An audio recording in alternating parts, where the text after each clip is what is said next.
I was going to say good afternoon, everybody, but it's actually absolutely tipping it down Omaha Beach today. We haven't got the sun we had yesterday for the show with Alex Kershaw, but today we got rain. But we have got a wonderful guest. We got John McManus with us. How are you doing, John? I'm doing great. Thanks for having me on, Paul. Well, yeah, thanks. We're glad to have you. It's an amazing day, but we're going to crack right on today, folks, because as you can see, it is pretty miserable out there. So we've got two camera people down there. We got Duncan on the beach. We got Matt just up near the shingle on the beach, and Mag is having a day off today. She's up with her sister in Cherbourg. So we'll start with Duncan's view, and we're going to talk today about John Spalding of the 16th Infantry, and John McManus will tell the story of this chap. And I'll show you where we are, folks. First, I've got a Google image here this morning. For those who are familiar with Normandy, this is the area just below the American cemetery, the Normandy Cemetery in Colville-sur-Mer. And this is where we are. The camera is down here on the beach. Duncan is about here, and Matt is about here. And we're going to be moving up these bluffs and telling you the story of what happened there. We won't be going actually to the cemetery itself because the story doesn't take us that far, but we're going to be talking about the approach. So John, I'll hand over to you. So tell us about John Spalding and which landing craft he was in, and what was his journey like as he approached the beach. Yeah, John Spalding's an interesting character because, I mean, really, when you look at the Omaha Beach battle, and if you wanted to sort of break it down into several of the most prominent or impactful individuals in the course of that day for the way things turn out, I think John Spalding has to be certainly in the top rank. He was 29 years old. He was from Owensboro, Kentucky. He had actually joined the Army before the war began in 1941 as a private soldier, and served a couple of years as an enlisted man, and then went to OCS. He had a wife named Perdetta back home in Owensboro, Kentucky, and a young son. He had actually been a sports writer in civilian life, wrote a column called Sports Sparks. So though he's 29 years old and pretty mature, D-Day is his first combat. So he's leading a 32-man boat section, landing craft group. It's a platoon, but an understrength platoon, because they had to divide them among the landing craft. He's a member of E Company 16th Infantry, and as I'm sure many of you all know, E Company, of course, lands mostly at the kind of foot of WN-62, right in some of the worst kill zones, not where they had quite intended to land, but Spalding's boat comes down more or less in the right place. And this was fortuitous because it meant that they were in something of a dead spot in some of the German cones of fire and the German defenses. So it's sort of like right in the heart, right in the middle of easy red sector. Spalding was at the head of the landing craft, as most lieutenants were. He's at front with a guy named Sergeant Fred Biscoe, and they had difficulty getting their ramp down. So they had to basically kick it down, and then they end up as as you see from the low tide today. Of course, there's all these different depths to the water. And so the Spalding section comes ashore under great duress, mainly from nature, more so the German fire, because they end up in these sort of deep, sort of sandbars and gullies and whatnot as they come ashore. Some of them almost drown, including Spalding.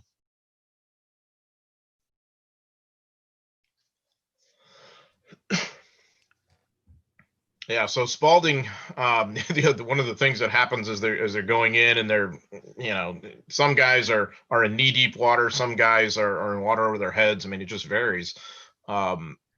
His section had an 18-foot ladder, which was designed to help them get over an anti-tank ditch that they knew was flooded, and to help them start to get up those bluffs that you see when Duncan looks in the other direction, more towards inland. And Spalding was almost about to go under and felt like he was about to drown, and he was trying to hang on to that ladder, even as his key subordinate, Tech Sergeant Phil Streczyk, was trying to manipulate the ladder to try and get it ashore. And he said to his lieutenant, "We don't need any help." And he didn't quite realize that Spalding was just hanging on for dear life to try and keep from drowning. And in the end, they more or less discarded the ladder, as of course they did with a lot of the equipment, in order to get ashore. So their main challenge is dealing with not drowning. Fortunately, all of them do get onto the beach that you see, that part of the beach that you see there. Again, kind of the heart of easy red. And then they're under some level of fire. There's sniper fire. I think there's 1 or 2 machine gun posts that are a little farther inland, that ridge line that you see there. And of course, a lot of mines. That's going to be one of the biggest problems they're going to deal with once they do get ashore. But the worst of the defenses would have been then to their left at WN-62, where the rest of the company was getting chopped to pieces at this point. And then you would have WN-64 to their right, which of course is not quite as formidable as 62, but still is a problem. They're in the middle of it, and then they're going to try and find some way to get up those bluffs and off that beach. That's what they're focused on once they do get ashore. They're all waterlogged. Many of them are in shock from near drowning. They've had to discard some of the equipment. They're carrying too much stuff, as almost all D-Day assault troops did, especially among the Americans. And they're a little bit confused too, because it seems like they're in this sort of weird, dead spot where they're alone almost. And so there was a sense of loneliness among the Spalding section by most accounts. So I don't want to go on too long here, but and just to remind people that, these are the conditions it was. And for those who watched yesterday's show or didn't watch yesterday's show, I always remind people just the enormity of Omaha Beach. Okay, Spalding's coming ashore a little bit after first wave, but still, 200 or 300 yards of sand minimum ahead of them, with these sandbars, these troughs of water that on D-Day were particularly deep because the weather had been so bad with the storm was over the previous days. So and the other feature of that area of the beach is the so-called Roman ruins. John, tell us about the they aren't Roman ruins, just to be clear about this, but that's what they're referred to in the histories. I've got a photo of them here because that was something that if they saw that, they could recognize where they were, because it was something marked on their maps, isn't it? Exactly. Yeah. So they have what the Americans called Roman ruins. It's just the ruins of an older building, that it was a marking point, not just for the Spalding section, but for other soldiers who are coming ashore on D-Day, most notably Captain Joe Dawson, about 20 some odd minutes after they get there. But so the Spalding section initially, of course, is going to have to try and get up that shingle and off the beach. And obviously there's some barbed wire and there's mines that they're going to have to worry about. So Sergeant Kurt Caldwell blows a Bangalore torpedo, which creates a gap, in what could be barbed wire and perhaps mines. And there's a kind of swampy marsh. There's a lot of flooded ground, not just on the beach, but as you start to move up these dunes and in the brush there, as Duncan's moving inland. So the Roman ruins acted as a kind of marking point and a place to take cover and to take stock of what was actually going on. I think personally that one of the major reasons why the Spalding section gets off the beach in as good a shape as it does is not just because it lands at a dead spot in the German defenses. Obviously, that's crucial, but also because they have enough experienced soldiers, most notably Tech Sergeant Phil Streczyk, who had fought since North Africa, who understand about the pattern of mines and where they're going to be and how to perhaps get around that. So the Roman ruins acts as a kind of rally point for them. Yeah, there's Streczyk right now. You can see him there as a tech sergeant. And if you would have taken a poll on the eve of D-Day and in the Big Red One and asked, who do you think is the most courageous soldier in this division, he would have gotten a lot of votes. He was heavily combat experienced. I've always been very interested in the dynamic between these two guys because, Spalding is brand new, but he's in command, and Streczyk though knows a lot more about tactics and combat and mines and all this kind of stuff. So they're going to have to find a way to work together. I think it's fair to say it works well, but they don't always get along. Famously, they really don't. And so Spalding is kind of finding his own way as a leader too. And hoping to utilize Streczyk and the others, and Sergeant Bisco, who I mentioned a moment ago too. The other thing too that's a challenge for Spalding here at the Roman ruins and throughout the entire day is keeping his guys together. It's very easy for people to drift away, for people to lose themselves in the dunes there, and especially as they start moving up the bluffs, it's very difficult to keep that section of men together. 32 guys. And I think one of the first indicators of that happens more or less at the Roman ruins and in the immediate aftermath when they're there. Lou Raimondo, PFC Lou Raimondo, wanted to make contact with the rest of the company. It's a natural kind of thing. Spalding was ambivalent about it. Raimondo got up to move, I guess you could say east or left. and gets shot, I think, by rifle fire. I wouldn't say that as 100% fact, but he is the first man in the section killed on that day. Are there any others who were wounded at this point? Probably. Possibly by mortar fire.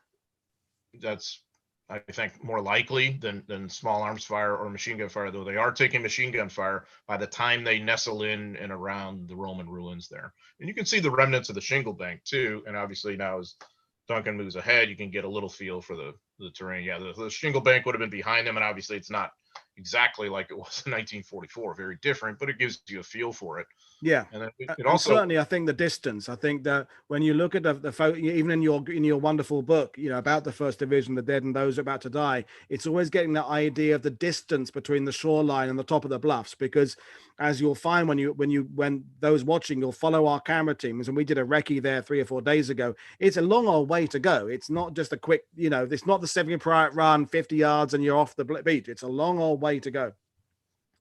It is, and you got that ridge line brooding down at you, and so that is one of the most daunting things. And I've always felt that they must have been animated by the idea of getting up to that ridge line, so that first of all you have better visibility, but that you'll have a lot less vulnerability to whatever could be up there. And so I think, and of course, they've been trained, get off the beach and go and move toward these objectives and neutralize them. So in their case, they've actually landed in more or less the right place. And so they're in a very good position to now, inflict some pretty serious damage upon the Germans. And that's, what I often compare it to, in their case, and a few of the other initial groups that are off the beach, they're like knives in the vitals of the Germans. The Spalding section is already a problem for the Germans at this stage, even though it's hard for us to know whether the Germans have much appreciation of what's happened with these guys getting ashore. But already Spalding is presenting them with some issues, I think. I knew we were going to get some issues with the camera, the phone reception, sort of in the middle bit, the low bit there. But just to follow for those watching, Duncan and Matt are both off the beach now, and they're going to be taking their way up the slope towards what is now the American cemetery. You've got to remove in your mind's eye a lot of the foliage. This was a much more open, exposed area back in 44, and particularly since the cemetery closed this back path 3 or 4 years ago, it's grown even more than it has before. So the terrain is correct, but there's more now than there would have been at the time. But in terms of the location, they're bang on where they're supposed to be. I think we got Duncan back. Now there's that. So they ignore some of these trees and bushes. There would have been some scrub there. And I'm going to show you a photo, the only photo we really have of the area that Spalding went up later on, a black and white one of the kind of the top part of the bluff. But we'll get to that point later on. But so getting back to the story, John. So that the Bengal torpedoes have got them off the beach. They're now in this sort of marshy bluff area, still looking up at this ridgeline. Yeah, they'd done a recon of the marshy ground, and it thought, that we're just not going to be able to get through that way. The water was too deep. It was just, the visibility was not that good. And so, they're looking for a path, because obviously they know the area is just honeycombed with mines. And some of the more experienced men who had fought at Sicily and in North Africa were telling the others, all right, look for like dried brush, for what looks like dead grass, and that tends to be where the mines are. And so, I think personally, Streczyk is really, one of the key figures in sort of helping the section tiptoe around mines, because mines are not really a big problem for Spalding in terms of inflicting casualties. And that is not the case for many of the follow-on units that come along later. Now, granted, there's more people, and as there's more people moving through that ground, you're going to have more people tripping off mines. But, at this stage, that's not what's inflicting casualties. They find a pathway through, sort of skirting around the Roman ruins, and start to head up on some of the higher ground. And of course, there's two. In 1944, still, though not much foliage, there's all these dips and swales. So it's possible to take cover, but it also limits your visibility too. So that, if you can think of yourself as being in Spalding's position, half of what you're doing at this point on that day is just looking around and making sure you're accounting for everybody, and then figuring out where to go forward and what to do. So it's not this sort of breakneck, constant shoot it out battle, though there, as Spalding will later say, we were in contact with the Germans almost from the moment we left our boat. Yeah. That's true, but it's not like it's trading bullets with them constantly in the course of the day. It's these sort of set in, reassess, where are we now, who's here, what's going on. There's a lot of confusion in the course of the day for them. And I think it's leadership in the sense of, you just said it perfectly there, in just organization. Leadership doesn't have to be, running up and assaulting machine guns. It's just, as you said, keeping people together, keeping people as calm as you possibly can be in a situation that is intrinsically not calm, but just trying to keep, that ability to just keep an eye out around your feet, look out for mines, look for the ground. And that's going to be, as you say, the combination of a good sergeant and a respected officer, even albeit new. And this where Duncan is now. So these little gullies and paths and things, it's very hard with the quality of the feed coming through, because it's raining hard as well. These are the kind of areas he would have been going through, these little sort of gullies and ditches and things, and just trying to keep themselves, out of harm's way. And they were in this area for quite some time, weren't they, John? Yeah, I think for probably at least 2 to 3 hours is a very good possibility. There, at least some of them are in the spot. They got strung out in the course of the day too, where there would have been maybe half a dozen guys, maybe 600, 700 yards forward of the others, possibly. So Spalding is just constantly kind of moving around, keeping them together and trying to figure out exactly what his next step should be. So in a way, Streczyk is his sort of action man. It's Streczyk who really does some of the assaulting. There's a machine gun post they come across, and they assault that. They had taken fire from it. A couple of guys are hit. And they overrun it. And as it turns out, of course, they're facing, as I think everybody probably knows, elements of the 352nd Division, which is, majority German, but there's also Eastern Europeans who are part of that division too. And ironically enough, some of them were Polish, and they're facing this Spalding Streczyk section. And Streczyk was a Polish American who spoke Polish. And so he was really angry at the Polish soldiers who they capture, one of whom had manned a machine gun and claimed, well, I'm, being forced to fight and all this. And of course, that guy's in a heck of a spot. He's got the Germans threatening and coercing him to fight.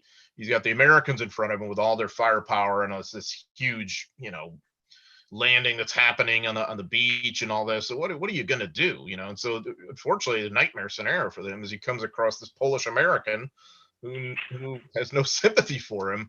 And they, so they send this prisoner down to the beach with one man of the section, and then, they're going to capture several more guys like that in the course of the day. So the other thing, the other story that I wanted to mention, you can just imagine yourself being this guy, how difficult this would have been. It was a private named Vincent DiGaetano, and he was the flamethrower guy. And so the flamethrower, when they were in the water and worried about drowning, he used it as a flotation device, and the flamethrower probably saved his life, though it's very heavy and kind of unwieldy. Well, he ends up dragging that thing up, the whatever we're calling this, the bluffs, or whatever we're going to call this part of Omaha Beach, the pathway. Yeah, great shot there. Yeah. He's dragging it along, and he's still actually got fuel and it's operative, and they're actually going to use that in the course of the day. And as I think, of course, Paul, that you maybe have about 30 seconds in a typical flamethrower canister. Yeah, to use it once and throw it away, isn't it? And because we had a question on YouTube a second ago from John Harris saying what firepower did Spalding's section have, and it's just typically standard. It's M1s, and that's about it, isn't it? Really, and the flamethrower. You got the flamethrower. You got a 60 millimeter mortar team. Yep. You've got Browning automatic rifles. That's about it. And they lost a lot of their equipment when they came ashore. They lost some of their heavy equipment, probably a lot of their Bangalore torpedoes. They also would have had that too. So they have enough to get through the wire initially when Caldwell blows a Bangalore torpedo. But they lost, Spalding estimated that they lost probably about 40% of their equipment, roughly. In his case, interesting little sidelight here, his case, he had lost his M1 carbine. And so as the fighting develops, as they're moving forward, he had grabbed a German Mauser, a 98K Mauser, that he eventually discards for another carbine that he finds. I don't know where or how. But he wasn't familiar with that carbine. And there's one point where the Spalding section, once they get past that machine gun post I mentioned earlier, they're going to start to turn right to the west, going towards WN-64. They're going to get involved in fighting among these sort of trenches, as they put it, communications trenches, machine gun out guards and outposts, guards, sort of entry point guards for WN-64. And Spalding ends up in a kind of face-to-face encounter with, I guess what we'll call a German soldier. The guy may have been Polish, for all I know. But Spalding had not taken the safety, had not clicked the safety off his new M1 carbine. And he comes face-to-face with this guy, tries to fire at him, and it's click, nothing. And then he realizes what he's done, and he wants to click the safety off. And in fact, what he does instead is he ejects the magazine from the M1 carbine.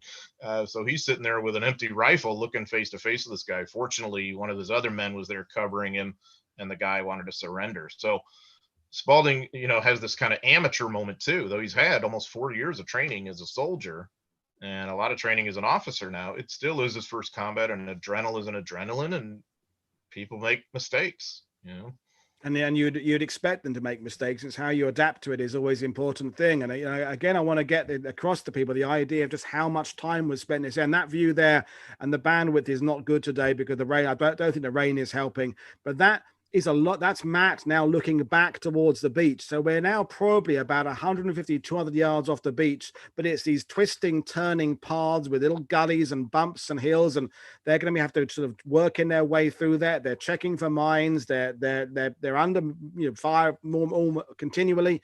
I mean, it's a long time. This live stream is going to last about 45 minutes to an hour or so.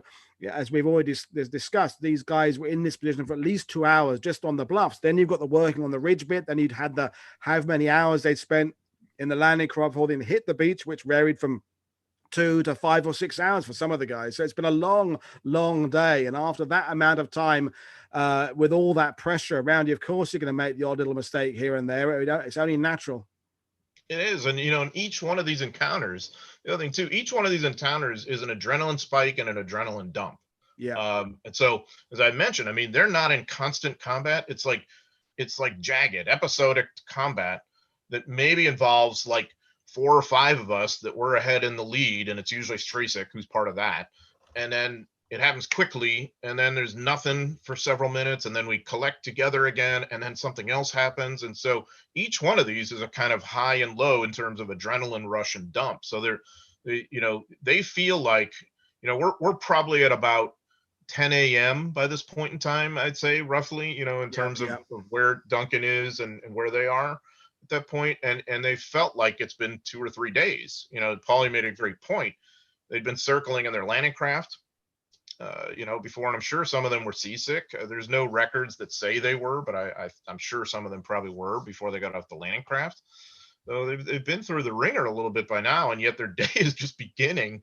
The Spalding section is involved in fighting all the way through, the entire expanse of June 6th, even after nightfall. Yeah. So we're going to hold that view that Duncan has there, because that's the closest we can recreate today, 76 years on, to this photo I'm going to show you now. I'm actually going to show you 2. I'm going to show you one that is a 1943 aerial reconnaissance photo that shows again the Roman ruins that aren't Roman ruins, but they are a ruined building. And you can see there's a lot less vegetation on these slopes around here. There's some, but it's much more open, and the cameras are somewhere around here is where they are. And then the other photo I'm going to show, which is an authentic one from 1944, is this one here. And that is as close as we get it, the same view Duncan has got there now. And you can see there is some scrub, there are some bushes, but you can see even in that black and white photo, it goes up and down. There's these little ridges, and it's about hugging the terrain and keeping yourself low and using the folds of the land as best you can. And you can see that the top of the bluff up there, and that's the same top of the bluff, by the way, you can see in the famous Robert Capa photos that were taken in the same kind of area. So I'll cut back to Duncan's feed now, and you can see this is the closest we've got to recreating that view. And this is what we're trying to do on World War II TV. And of course, we're dealing with the fact that the connection for the phone sometimes goes a bit iffy, but we want to take it from the right location. So sometimes the right location ends up being not a very good one for mobile phone signal. But that view there is absolutely bang on. And you can just imagine, as John just said, you're 2 hours or so into the battle at this point, and there's still a long way to go. Hoping you'll get across, and watching this, getting an idea of the distance you've got to go to get to anything like safety. And of course, you don't know what's on that ridge. As John said, we now know as historians there were elements of the 52nd Division, but for Spalding and his men, they don't know what's up beyond that ridge. That there could be a machine gun position just dug in right where they're going. They've got information about what was on the beach itself, but the bluffs starts to get into a bit more unknown territory because of the way the Germans could conceal things within foliage and trees and the folds of the ground. So that's that view. Then I'll hand back to John to kind of take on the story from this point there. So we're kind of halfway near the top of the bluffs now. Right. So it's the other thing too. Everything has to be checked out. I mean, this is a great shot that Duncan has here because it's you great. can see, imagine the kind of danger you could face anywhere along your field of vision there, especially as you get up towards that ridge line. And of course, we know that the cemeteries beyond that or whatever, they don't have any idea what could be in front of them. And so then they have to check out each part of this. So this is very deliberate that's happening here. They don't know what's going on in the beach. Spalding is out of communication with his company commander, Captain Ed Wozensky, who's of course dealing with a nightmare, mainly down on the shingle bank underneath WN-62 and seeing his company decimated. Spalding had tried to get in touch with Wozensky with his SCR 536 radio, the sort of ear-held radio. And he only after trying to make that radio call did he realize that the mouthpiece and whatever else had been shot off and it was useless. So he's going to have to use his best judgment here. And his best judgment tells him, of course, to get farther up to that higher ground that you're looking at, obviously to clear the ridge line because there's going to be less danger then without necessarily silhouetting yourself though either. That's the other thing as well. But and he's going to move to the right. Because obviously he knows that WN-64 is there. These guys have been briefed on the kind of fortifications that, we think the Germans have on the eve of D-Day, but they know that WN-64 has to be dealt with. And so I think in a way, that's one of the greatest contributions of the Spalding section to D-Day is, I wouldn't say neutralizing WN-64, but keeping the defenders of WN-64 busy, inflicting great damage upon them. And I think that saves a lot of lives in the sort of follow-on waves, particularly 1st Battalion, 16th Infantry that comes in more or less at some of the same places. So yeah, you have that. You also have an interesting thing that was very difficult to sort out as an historian. And so I would not sit here and try and contend today that I know precisely what happened and that's the end of the story. But Dawson's group, G Company, Captain Joe Dawson, had come in about 20 to 25 minutes after the Spalding section without knowing the Spalding section was there, without knowing where they're going to be, and had moved through more or less the same pathway because this was the open spot. Dawson's section also deals with a machine gun nest. Famously, Dawson pitches grenades and destroys that machine gun nest. Well, there's some point during this late morning that Dawson and Spalding encounter each other and decide, it appears, decide and coordinate to go in the different directions. Dawson, G Company toward Colville, which you could see the church steeple, even from the beach, and Spalding towards WN-64. So how this happened, when it happens, there's so many conflicting accounts, but I believe very strongly it did happen, and that they are going to coordinate their actions, their movements, their mission based on that conversation that happens late morning. So most of what Spalding is doing then, as we get into the afternoon, is dealing with WN-64, taking fire too from the other side of the Rouquet Valley. The famous 50 millimeter blockhouse or bunker, pillbox, whatever we'll call it, that's in WN-65. Okay, they're not assaulting that, but they're taking fire from those who are protecting it, I think. So they have a lot to keep them busy.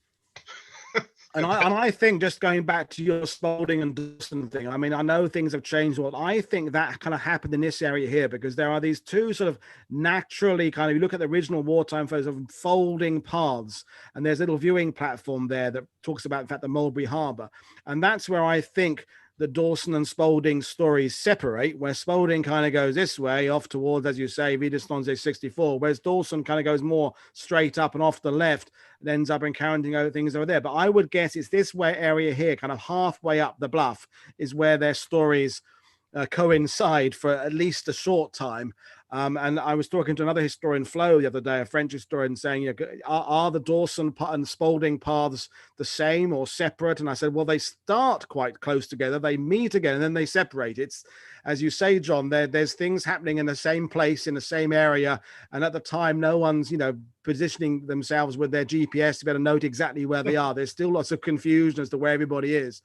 But Duncan has now gone back down to the bottom of the bluffs, simply because there's no way of moving on the top of the bluffs, because that's the cemetery there. So we're going to try and carry on with Spalding's story, but doing it from the bottom so that John can explain as they move their way along. And I should add as well, the Widerstandsweg 64 was under construction. I've got a photo of the bunkers here, which I'll just pull up for you. This is one of the bunkers at 64 that was being built. Now, you can see this is taken after D-Day. It's still half constructed, but that means that as the various units are updated with their bigot maps, they would get a new copy of a bigot map, let's say every 2 weeks or month or something. This one is one they have the least information about, because it's being updated. Some of the other positions left and right have been finished. They know what's there. They know that what they're going to encounter, and it's been marked as such. With 64 being under construction, no one quite knows how dangerous it is. Does that make sense to you, John? It makes total sense. And they encounter that particular place in the course of the day. And I think, you know, if there had been, let's say the Germans had another 3 to 4 weeks maybe to complete that, it's a deadlier mission for Spalding. You know, they've been pretty fortunate at this point. They've had Raimundo killed when he goes out on his mission to try and contact Captain Wozensky and the rest of the company. They've had a few guys who are sort of walking wounded, who have taken some mortar fragments, maybe the odd small arms injury. Of course, you had a couple of guys hit by the machine gun position, you know, that they first encounter. WN-64 would have been a really more formidable beast with the completion of that bunker. They find the half-completed bunker. They're fighting amid those trenches now. It's all very confusing for them. Because they're sort of looking for the bigger guns, and they don't see a lot of that. Mainly what they're encountering is small groups of enemy soldiers who are randomly in trenches here and there, or dugouts or whatever. And so by this time, Di Gaetano has used up his flamethrower, and has, in one of the sharpest actions of the day under Stryczyk's direction, he has flamed out some German soldiers who come out of their dugout with their clothes still smoldering. The Spalding section, I would say by mid-afternoon, has taken about 12.5 to maybe 24 prisoners that they have sent towards the beach. So they're sort of, you know, progressing. They're progressing very well and moving towards the Ruke Valley at this stage. But realizing too, this is the other thing that I think sometimes gets overlooked a little bit. Realizing too that every westward step they take towards the Ruke Valley and WN-65 is a step farther away from contact with their company. Yeah, absolutely. You know, so I think Spalding, you know, doesn't really want that to happen. It's hard enough for him to keep his section together, and he naturally is going to want to hook up with E Company. He doesn't know what's happened at WN-62 and the decimation and all that. And of course, Wozensky is wondering what's happened with Spalding too. Yeah, so indeed. It's the confusion of the day. But so while we've got that image up there, I hope you agree with me here, John. The area Spalding's gonna be moving through is gonna be this dark area here, where there's gonna be trenches and things that are a combination of German-built trenches built in with the existing hedges and ditches and field boundaries. And he's come up the bluffs here, and he's working his way down here towards this shape here, which is the Widerstandsweg 64 on the one side of the E1 draw. Then you've got the 65 on the other side there. So this is the area he's going to be moving his way down. And we can't recreate that journey exactly. But what Duncan is doing is he's at the bottom of the draw, or the bluffs, showing it from the bottom there. We've lost, Matt's signal has dropped out completely at the moment. So they're going to be having to work using their initiative, because they're into areas that haven't been mapped out. There's some units landing on Omaha Beach who know exactly where they're going, exactly what they're going to find, because it's all been marked out from the aerial photos. But they're at the moment now, Spalding is in kind of an unknown zone, a twilight zone, if you like. And so, and as you say, the point of getting further away from his own company, and also let's talk about the fact you're running into potential friendly fire as well. You don't know who might be coming up from another direction towards you, and that's something that we don't really talk about, whether there were any kind of blue on blue incidents that morning. I mean, I'm not going to rule it out. In that confusion, I can imagine, you know, when all that undergrowth, there being some little mistakes being made. But we'll hand back to John to carry on the story as they move their way along that ridge line. Absolutely. You know, because now, okay, this fight has now transitioned into a kind of get ashore and neutralize the strong point fight to a hedgerow fight. It's almost like a microcosm of Normandy itself. And so, yeah, they're going to start to move away from that valley and that, I agree with you 100% about the pathway they probably took towards WN-64, and that was a really good photo, because it showed you with the little platoon symbol and the E, you know, that sort of symbolized more or less where the section would have been, and it showed you now they're going to start to move inland, I guess, you know, south through those hedgerows. There certainly could have been encounters with other units, particularly from G Company, that's doing something of the same thing closer to Colville. But I think in a way, the worst blue on blue incidents that could happen, especially the closer you are to WN-65, is getting hit by naval gunfire that's hitting WN-65. You remember, of course, famously, the destroyers come in and nail that pillbox at WN-65. You're kind of within range of that as you're looking at that photo. If you're part of the Spalding section, and if you sort of trace the cursor south, you can see those hedgerow bordered fields. Yeah. And so they're going to get involved then in a hedgerow to hedgerow fight. It's where they lose another guy killed in action, because they're encountering these sort of random groups of Germans who are, I'm sure, every bit as confused and sort of many of them probably just wanting to get out of there. But you know, once you're in the hedgerow to hedgerow fight, your visibility is extraordinarily limited. So again, the story is one of confusion. It's one of individual initiative. It's one of constant danger and constant monotony and mundane moments in which nothing is happening. You know, I can see the rain here. The Spalding section testified that it rained where they were part of the day. And the interesting thing is you'll hear accounts from people who weren't that far from them, and they never comment on the rain at all. You know, so well, that's the thing. We were in our house just a few days ago where it was raining in the back garden, but it wasn't raining in the front of the house for about 3 or 4 minutes, and it was like, that's weird. And then it moved and it changed, and you get that a lot. And then, you know, people say that, what was the weather like on D-Day? And I go, well, it depends where you were and at what time, because it was moving swiftly, and you know, that's how Normandy works. And so yeah, the confusion of this one, I'm glad you mentioned the fact the Germans are getting confused at this point as well, because towards late morning they've lost some positions. There are now some positions left and right that are, I wouldn't say firmly in American hands, but they're very nearly firmly in American hands, and other bits where there's nothing going on. You know, they're still on the beach. So the Germans don't quite know whether they're winning or losing either. At this point, no one knows exactly how the bigger picture's going. Right, and you've had this bicycle battalion that's been given orders to reinforce the area and counterattack around Colville, and so some of them are in circulation. I think more so in Colville than maybe you know, west of it where Spalding would have been. But nonetheless, you know, it's a kind of you aren't really front lines. You know, there's these sort of diffuse small unit actions of units bumping into one another and trying to figure out who's friendly and who's not. You know, so Spalding at this point is moving back in a kind of easterly direction, I guess is the best way we could put it. Yeah. Hedgerow to hedgerow, hoping to make contact with the rest of E Company, knowing something, fortunately, about where G Company is, you know, in Colville and all that, because he's encountered Dawson. Yeah. Knowing nothing about how F Company has been decimated too in and around WN-62. So, if you're in the late afternoon, that's sort of where you are. So it's not until then that you see elements of Spalding's group link up with the survivors of E Company.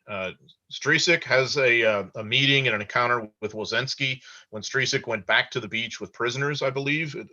That's at least what they said.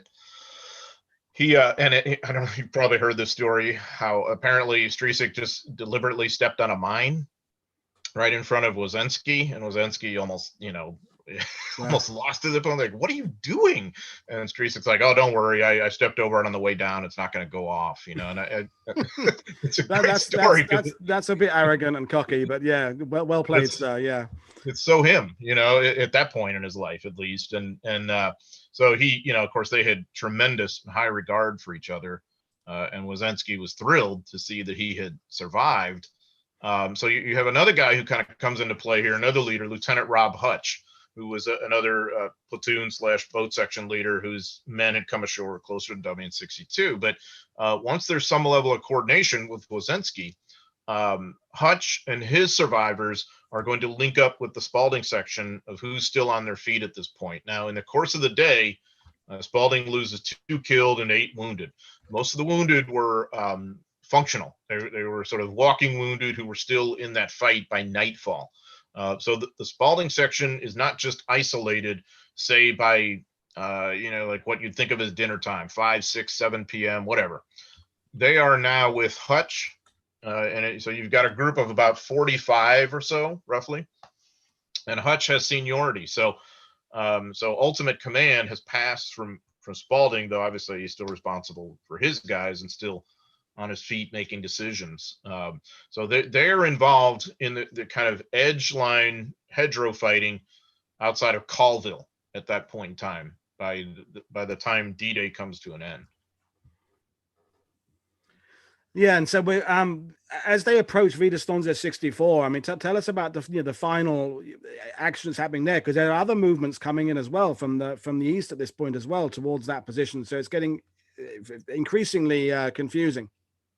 It's incredibly confusing because by now the 1st Battalion has come ashore, and a lot of them are dealing with mines and getting nailed by mines as they come up the bluffs. The Spalding section at that point is very much strung out over the course of several hundred yards, but you have this spear point of mainly led by Streczyk of a kind of assault section that anytime they are finding any German presence in those sort of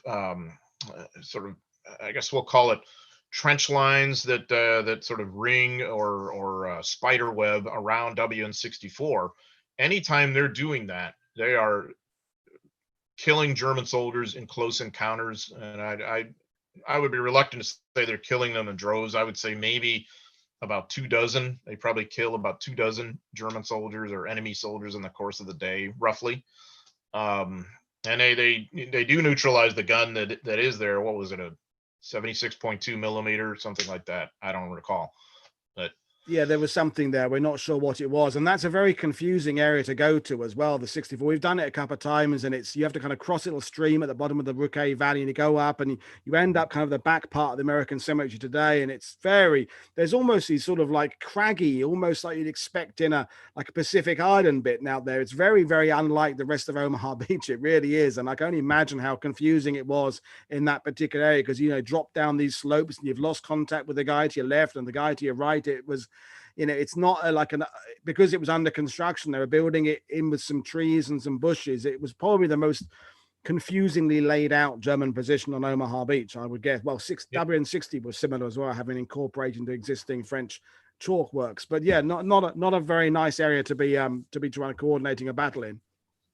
Absolutely. And sort of it's still under construction too. And I think that's one of the reasons why it's that way, and why there hasn't been enough order to it. And there's maybe about 30 to 40 Germans / Polish, whatever, who are defending that. It's just it's a very kind of isolated, confused fight from the point of view of the Americans who are fighting there. And Lieutenant Spalding wrote some really good descriptive letters to his mother in the aftermath of D-Day.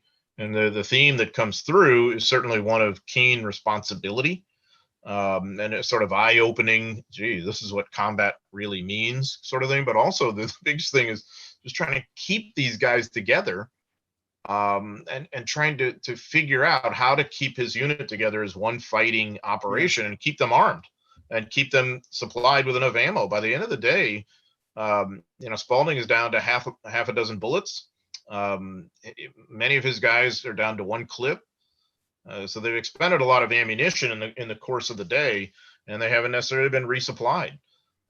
So he doesn't know when he's going to be resupplied. So it's all well and good to say that he's going to have to clean out these trenches or do this or that, but he doesn't want to end up in a situation where he's completely out of ammo either. He's had an encounter, within the hedgerows, in the hedgerow fighting, and the way that he lost the other guy who was killed in action was extremely traumatic, because it's fun. It starts out as a funny story and ends up as terribly traumatic, because you have one guy who has been in, basically they're fighting hedgerow to hedgerow, and grenades are going back and forth. Of course, that's how you're going to fight there.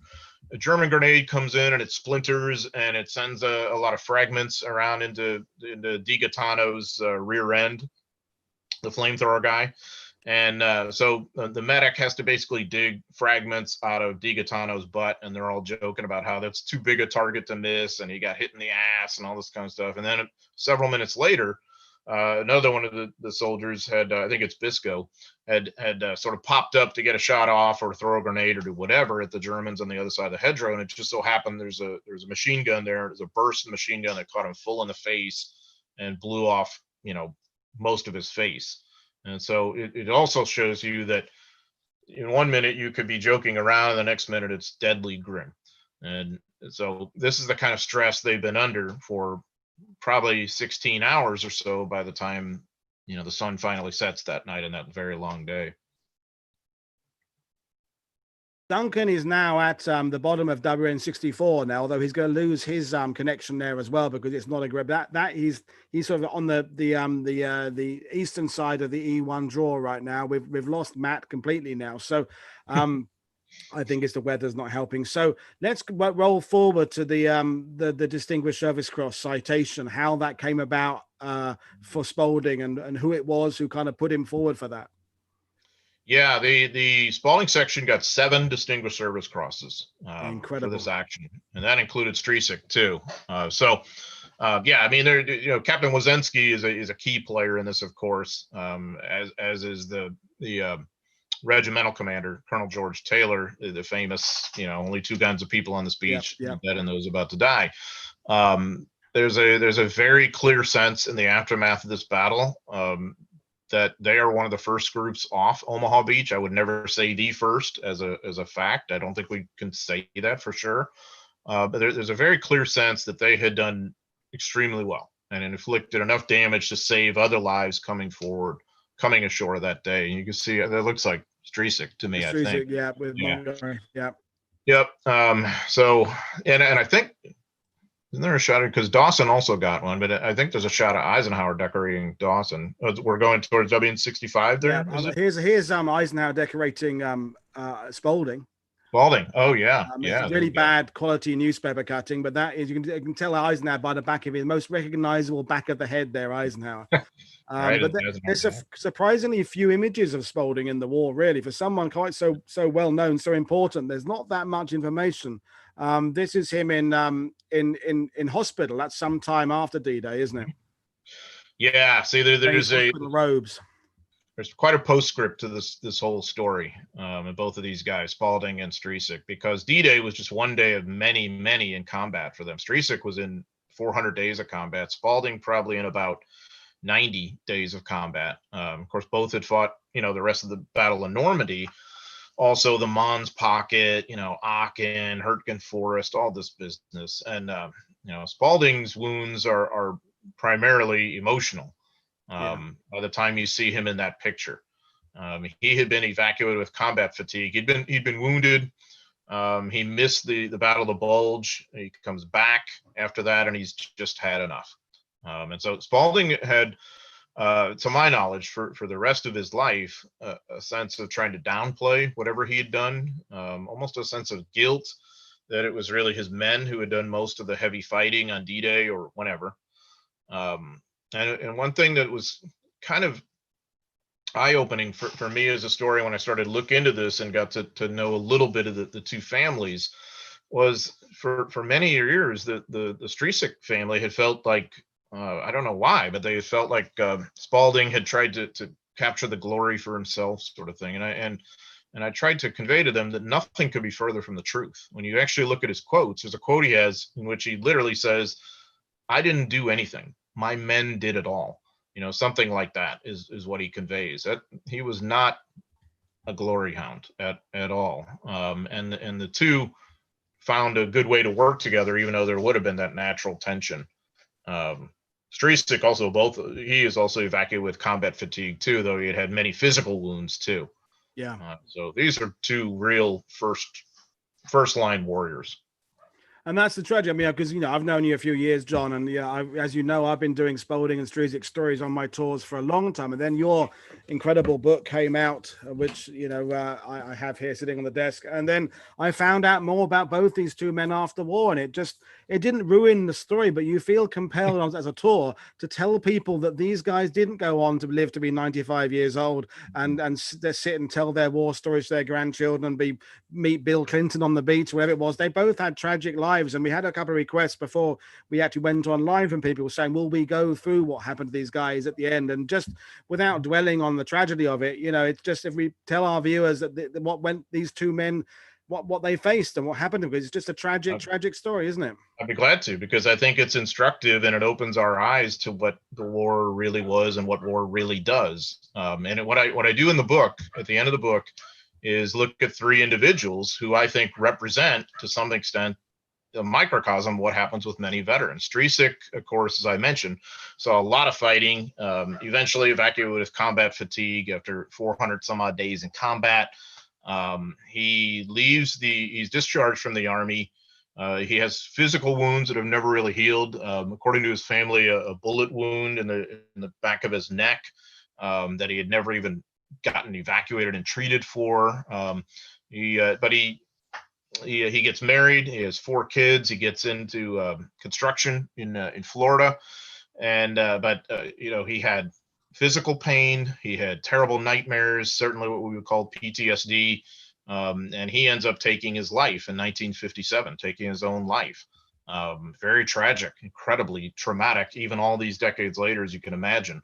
Spalding comes home, but you could see the beginnings of trauma with him too, of course, with being evacuated with combat fatigue.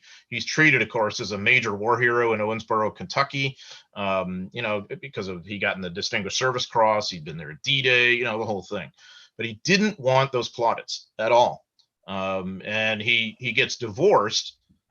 Spalding also had a girlfriend when he was in England, so you could see that the relationship was fraying a little bit there. So he gets divorced in 1946. He remarries a woman named Christine, and they had several children. And Spalding went to work at a local department store as a manager. He had a good job. He was elected twice to the Kentucky legislature. He was very much a pillar of the community in Owensboro and revered, beloved, actually, by many people. But his life ends in tragedy too, when in an incident that's still shrouded in some level of mystery. 1957, his wife shot him to death in a domestic incident inside their home. Joe Dawson, on the other hand, you know, one of the other key people, went on to become a millionaire in the oil business, had a long life. He's with Clinton, as you mentioned, you know, in 1994. He's this sort of face of this whole thing. And so I think when you look at these three guys, you see these various elements of trauma, I think, but of the veterans' experience. And I wouldn't try to say that everybody is typically like that or whatever. I mean, most people go home and adjust and whatever. But at the same time, I think when we're talking about D-Day and we're talking about the heaviest fighting at Omaha Beach, there was an effect.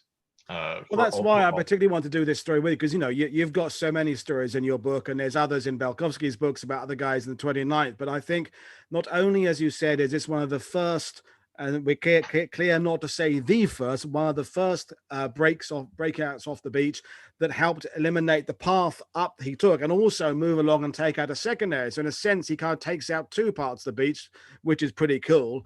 But it's this tragic post-war, because I think today in 2020 we learn a lot about the events of D-Day by those that are buried in the cemeteries and the elderly veterans that come back and tell us the stories in their 80s and 90s.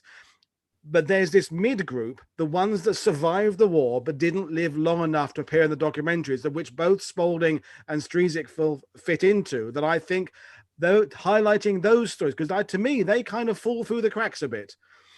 Absolutely. You know, like Harley Reynolds, who we both knew. Yeah. Harley has come to, he was in which company? 16 was he? B Company. 16. And he's come to Normandy many, many times, and we've heard his story. And of course, the people in the cemetery, the ABMC staff, do amazing work taking people around the cemetery and telling the stories of these men who died there, and the women. There's 4 women there as well. But I say these ones in the middle that appear to be survived, have come out the war okay, and I use the words okay, and then they had these tragic lives. So when I do it on my tours, and as I know there's other guides watching this, is Thierry, who's a guide with Overlord. You have to end up kind of breaking it to people that these guys didn't come back to sitting with their pipe and their grandchildren telling their war stories with them going, oh granddad, that was amazing what you did, because and that did happen. A lot of men did have that experience, but these two amazing heroes did not have that experience. And to me, that's why the particular reason why I wanted to bring this particular story to the viewers is to remind people that war is something that even those that survive and come back are still terribly scarred from. And just while we're there, Duncan is looking at a monument there, listing of all the units of the Engineer Brigade who came ashore in Omaha Beach. Show your quartermasters and your port battalions, all those guys there that came through. And you've met lots of veterans, I've met lots of veterans, and I've not met one that wasn't scarred by those events in some ways. Absolutely. Whether it was an inability to kind of make friends, or they had a drink problem, or they had to bottle it away inside, whatever it would be, they all went through this tragic stuff. So we had this question. Duncan is now at WN-65. That's where he's at Rookie. Matt's connection completely fell away, so we've lost Matt because of the weather. And there's a monument there to the 2nd Division. But I think it's time to kind of bring this to an end now, because Duncan and Matt and Colin are going to. Colin, our producer, I call him, is down there as well, and I'll get the chili on for later. So amazing story, John, and thank you very much for sharing it with us. And John is an expert, not just on the 1st Division. I'll put it on me for a second, the spotlight. Hang on. This is his 1st Division book, The Dead and Those About to Die, cracking book. His most recent book, which I have to say I'm only a third of the way through, it's in a big part, is Fire and Fortitude about the Pacific, and that's only up to 43. There's presumably going to be a 2nd volume coming out, finishing off the war, and a good all-rounder. If you want kind of a single book that tells the American experience, Americans at D-Day, is also a cracking read. I've got a couple of others, but if I take too many off the shelf, all the other books fall over. So I brought those 3 in. So that's enough, I think, to publicize the fact that I really recommend John's work, and you do documentary work. And we are thrilled that people like yourself of your caliber will come on to World War II TV and talk to us, John. So thank you very much for doing this. And I know you look forward to it, because it's a bit different to teaching students. The people watching this know a bit about the subject already, usually, so we can go into some quite detail there. So and we can come back and do Dawson at some point, couldn't we? That would be another story. Yeah. Similar area, but not quite the same location. But so thanks, Duncan. Thanks, Matt, for being brilliant and going out in the rain. Now I will get the chili on that Duncan brought over before he came to pick up the camera and what have you.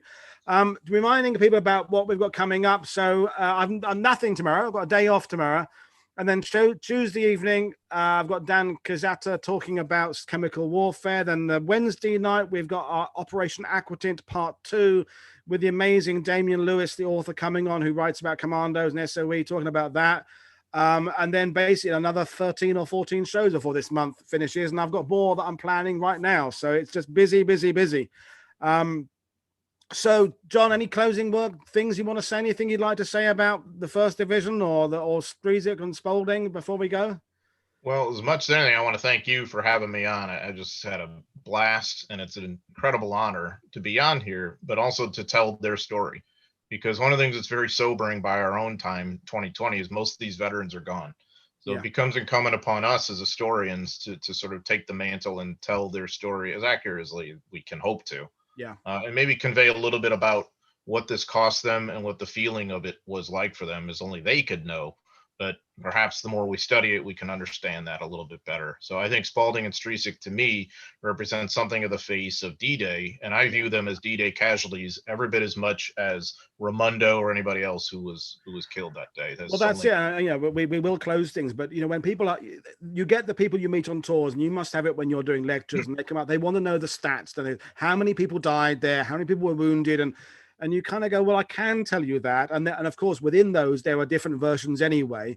But you go, how do you define a casualty of World War II? Because as I say, Spalding and Streczyk are casualties of World War II, yet neither appear in the statistics for D-Day because they both survived. And how the Stryczyk's kids, they're casualties of D-Day, aren't they? Who had to grow up without a father. They lost their father when they were whatever it was, 8, 9 years old.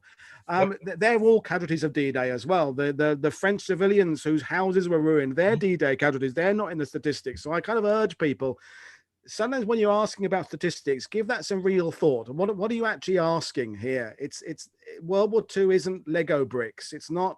It's people and it's lives. So thank you very much, John, for doing that. So I'm Paul Woodadge. This has been World War II TV. Do please consider checking out our Patreon page so we can keep on doing this into the future, into next year and beyond, because I love bringing these things to you, and I know the historians love coming on, and the camera people perhaps didn't enjoy today as much as they enjoyed other days with the rain there, but hey, it's they'll dry out later and we'll have a couple of beers. So thank you everybody for watching, and we'll see you all again on World War II TV very soon. Thank you very much for watching. Thanks, Paul.